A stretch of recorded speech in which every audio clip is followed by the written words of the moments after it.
Então, o nosso disco que veio para ter uma boa vendagem, ninguém comprou.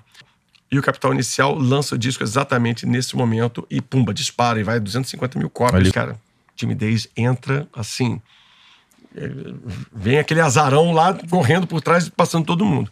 É Eduardo e Mônica, London, London e Timidez se alternando entre os 3 primeiros lugares. Então foi a hora que deu a virada e aí o Biquíni conseguiu uma sobrevida com aquele disco. Nesse primeiro disco, Timidez nasce como? Porque estouram 3, né? Mas aí é que tá. Timidez eu acho O estouro pra de caralho, Timidez se bicho. deve muito a Marcelo Castelo Branco. É? Porque o que acontece? Nós, nesse disco, durante a gravação, a gente fazia muito programa de televisão, e nos programas de televisão, que eram dos mais variados, na Rede Manchete, no SBT, na Globo, a gente encontra com a Legião, vai encontrando a Legião com alguma frequência, e de repente alguém fala assim, pô, a gente podia ter uma participação no disco. Aí quem você acha que a gente podia chamar pra fazer participação especial? Eu falei, cara, pô, Renato Russo, né, cara? Pô, eu adorei o primeiro disco da Legião, o Renato canta bem pra caramba, seria uma coisa legal. Aí assim, e a gente com a maior cara de pau chega e fala assim, Renato, você quer participar do nosso disco? E ele, uau, claro, eu quero! Sei o que tal, gente. Caraca, ele aceitou. Eu falei, qual é a música? A gente ainda não definiu. E a gente escolhe depois Múmias. Sim. Que foi uma das últimas músicas que a gente compôs para esse disco. E que precisava realmente, porque eu falava, errar não é humano, depende de quem erra esperando pela vida, vivendo só de guerra. 4 vezes, eu não tinha nem pulmão para cantar isso 4 vezes. Era bom ter um meio que cortando o outro. E aí a gente faz e convida o Renato para cantar. Bom, quando chega por volta de fevereiro, março de 86, a gente tá para lançar o disco. E aí a Polygram decide que vai lançar o disco com Múmias. Só que eu falei assim, olha, para quem vinha de Tédio e No Mundo da Lua, que são coisas, sentimentos muito adolescentes, eu falei, cara, eu acho que isso aqui é muito cabeça pro que vai vir depois, entendeu? Né? Assim, a gente muda totalmente a nossa proposta com a música Múmias. E eu tinha um certo receio disso. Não, mas que isso? Poxa, música, temos que fazer um trabalho com essa música, o Renato Russo tá cantando, etc. E foi aí que eu percebi que, na verdade, o sucesso da Legião, naquele momento, ainda ele não era avassalador. Ele viria a ser meses depois com o lançamento do disco 2. Eu digo isso porque em março eu viajei a Polygram pagou pra gente viajar por todo o Nordeste, fazendo muitas rádios e tudo. E a gente chegava em cada rádio e a gente falava, pô, tem a participação do Renato Russo. E o cara, Renato quem?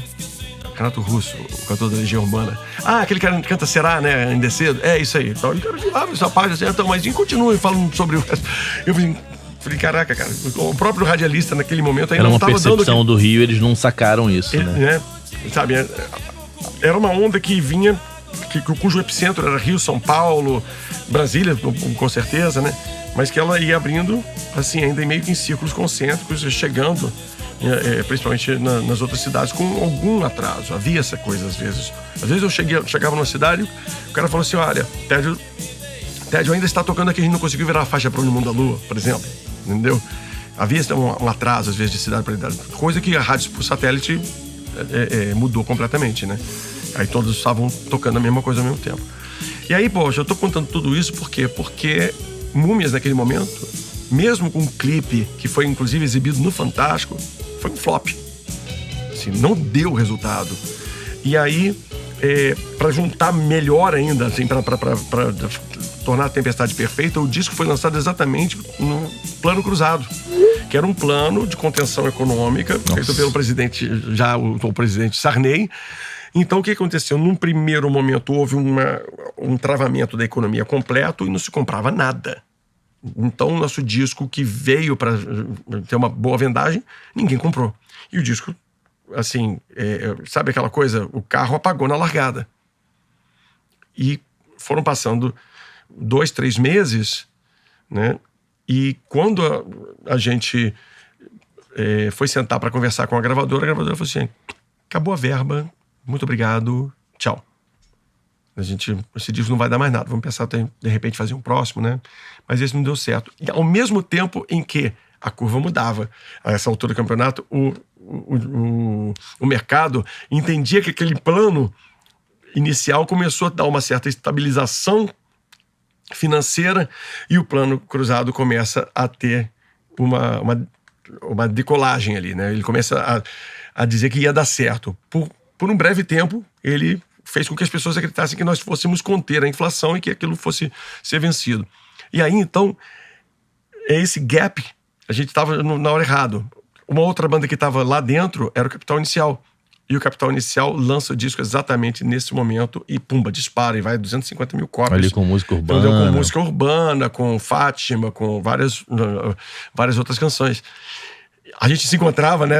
A gente brincava com eles porque tinha uma música no disco dele chamada Essa Vida Me Maltrata, Estou Virando Psicopata.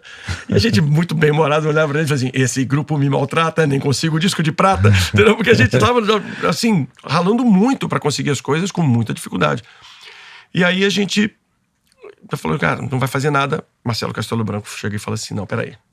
Eu vou fazer o seguinte, eu tenho aqui uma verba pra lançar um single, um promo pra rádio. E aí ele pega esse promo e coloca Timidez. Que tava no álbum, mas não tinha sido trabalhado como single. Não tinha, né? A gente tinha trabalhado. Ele que sugere Timidez. Ele sugere, na verdade, ele colocou 3 faixas. Foi feito um remix de Múmias, que na verdade não é um remix, nada disso, simplesmente remix naquela época era pegar a música e de repente dar ênfase em outros instrumentos, etc. Foi feito isso, um remix com Múmias, e além disso colocaram mais 2 músicas, Inseguro de Vida e Timidez, do tipo, ou tudo ou nada, vamos ver no que vai dar. E, cara, Timidez entra assim, vem aquele azarão lá correndo por trás, passando todo mundo. Nós tínhamos viajado para fazer uma turnê pela Funarte. O Biquíni tinha sido a primeira banda brasileira, o primeiro grupo de rock a fazer o projeto Pixinguinha, que era um projeto que tocava às 6h30 da tarde, em vários teatros, preços populares, etc. Nós fizemos uma turnê pelo Nordeste inteiro, várias cidades, etc. E foi uma viagem longa. E ao mesmo tempo que isso estava acontecendo, eu recebi a notícia, falei, cara, a música tá estourando aqui no Rio de Janeiro. Eu falei assim, como assim? Cara, é Eduardo e Mônica, London e Timidez se alternando entre os 3 primeiros lugares. Cada dia tá um em primeiro lugar aqui na Transamérica, na Rádio Cidade, tal, né? A gente não tinha outra forma de saber, não tinha outra maneira, você tinha que fazer uma ligação a cobrar, porque as ligações já tem aquela, e o cara falava isso, e eu falei, pô, que loucura, entendeu? Então foi a hora que deu a virada, e aí o Biquíni conseguiu uma sobrevida com aquele disco, mas, digamos assim, tarde demais pra gente chegar a um disco de ouro, entendeu? E a gente começou já a preparar um segundo disco.